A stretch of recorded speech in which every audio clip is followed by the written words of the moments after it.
बिस्मिल्लाहिर्रहमानिर्रहीम। In this video we will study the developmental classification of the bone. Developmental classification of the bone क्या है, bone develop कैसे कर रही है, उस बेस पर उसको डिफरेंट कैटेगरीज में रखा गया है। पहली कैटेगरी हमारे पास है मेम्ब्रेनस बोन्स।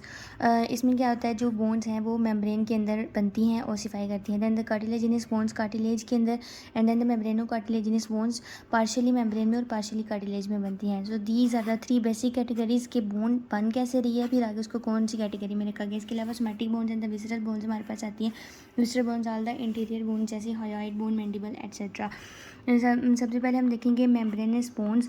मेम्ब्रेनस बोन्स की एग्जांपल्स हमारे पास हैं frontal, parietal bones etcetera. Then the cartilaginous bone, जितनी भी बॉडी की लॉन्ग बोन्स हैं जैसे humerus, femur, vertebral column, thoracic cage, ये सारी हमारे पास क्या है, कार्टिलेजिनस बोन्स। जितनी भी लॉन्ग बोन्स, हार्ड बोन्स हैं, तो ये बोन्स मेम्ब्रेनस बोन्स जो बोन्स होती हैं,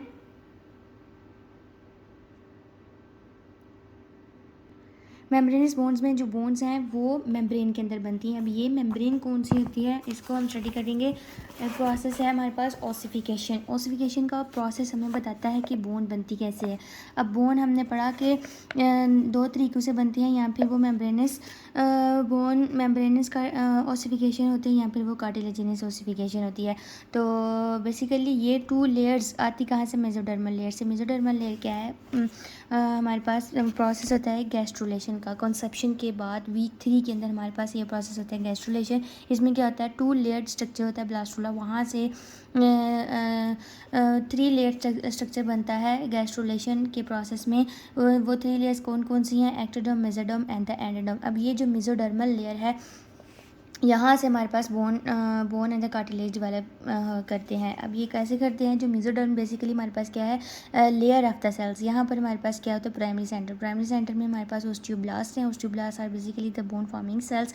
अब ये ओस्टियोब्लास्ट कॉन्ड्रोसाइट्स बनाकर cartilage and then the bone बना देंगी। अगर तो इस मेसोडर्मल लेयर से डायरेक्ट बोन बन रही है तो ये मेम्ब्रेनस ओसिफिकेशन होगी, और अगर इनडायरेक्ट 2 स्टेप में पहले कार्टिलेज बना और फिर बोन बना तो it is called as a cartilaginous ossification. तो 2 types of the ossification are there, before birth and after birth. जो बिफोर बर्थ ओसिफिकेशन होती है इसको बोलते हैं हम प्राइमरी ओसिफिकेशन, प्राइमरी सेंटर से होती है।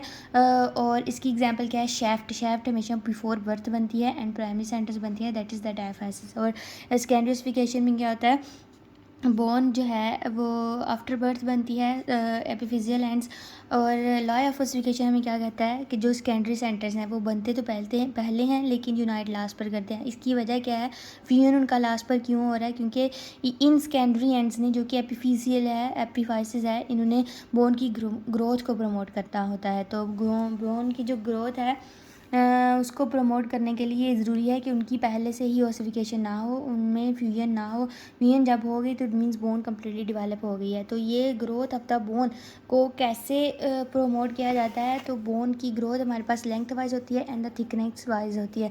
जो लेंथ वाइज बोन की जो है ग्रोथ वो कैसे होती है, ये हमारे पास बोन है, यहाँ पर हमारे पास होता है एपिफाइसिस, मेटाफाइसिस, और बीच में हमारे पास क्या है, epiphyseal plate of the cartilage. तो बेसिकली ये जो epiphyseal plate of the cartilage है, यहाँ पर सेल्स प्रोलिफरेट करते हैं, मल्टीप्लाई करते हैं, तो बोन की जो है वो लेंथ इंक्रीज होती है। और जो हमारे पास पेरियोस्टियम है, लाइक ये हमारे पास शेफ्ट था, और पेरियोस्टियम बोन की जो है आउटर कवरिंग को बोलते हैं। तो यहाँ पर जब आउटर कवरिंग में सेल्स मल्टीप्लाई करेंगे तो बोन की थिकनेस इंक्रीज होगी deeper layer of the periosteum में जब सेल्स मल्टीप्लाई करेंगे। अदरवाइज जो बोन की जो ग्रोथ है वो एक प्रोसेस है, that is called as a appositional growth या फिर सरफेस सेक्रेशन। अब ये क्या प्रोसेस है, जब भी कोई बोन फ्रैक्चर के केस में, तो फ्रैक्चर के केस में हमारे पास एक जो टूटी हुई बोन होती है उसको रिप्लेस किया जाता है न्यू बोन से। वो कैसे किया जाता है, वहाँ पर बोन फॉर्मिंग, जैसे ही कहीं पर भी फ्रैक्चर होता है तो वहाँ पर माइग्रेट करते हैं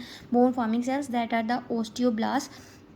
अब ये ओस्टियोब्लास्ट माइग्रेट करते हैं जहाँ पर, तो उससे पहले ज़रूरी है जो हमारे पास पहले से सेल्स पड़े हुए हैं उसको रिप्लेस कर दिया जाए, उसको रिमूव कर दिया जाए, तो that is replaced bone removing cells are the osteoblast. कौन से प्रोसेस से वो करते हैं, that is the process of the remodelling. तो इस तरह से जो बोन मैरो कैविटी है उसका साइज़ भी इंक्रीज़ करता है। देन वी सी जो बोन की ग्रोथ है, it is understood that is the proteins, carbohydrates ultimately इसको प्रमोट करते हैं। अदर फैक्टर्स क्या हैं, vitamin and the hormones also contribute in the growth of the bone, जैसे वाइटामिन ए है, वाइटामिन डी, सी। अब ए का काम क्या है, ओस्टियोब्लास्ट एंड ओस्टियोक्लास्ट की एक्टिविटी को जज करना। Then the vitamin d is there calcium and the phosphorus की जो एब्जॉर्प्शन है from the nutrients that is intestine में वो आते हैं, वहाँ से उसको उसकी एब्जॉर्प्शन को ज़्यादा करवाना, तो वाइटामिन डी का काम है। Then vitamin c organic matrix को उसको वो देखता है। देन कम्स द हार्मोनल में हमारे पास एंटीरियर पिट्यूटरी का हार्मोन्स रेगुलेट करते हैं growth of the bones, parathormones and the calcitonin hormones. So that was all the developmental classification of the bone on the basis of which the bone is classified into the membranous bones and the cartilaginous bones. Thank you so much. Like, subscribe and share.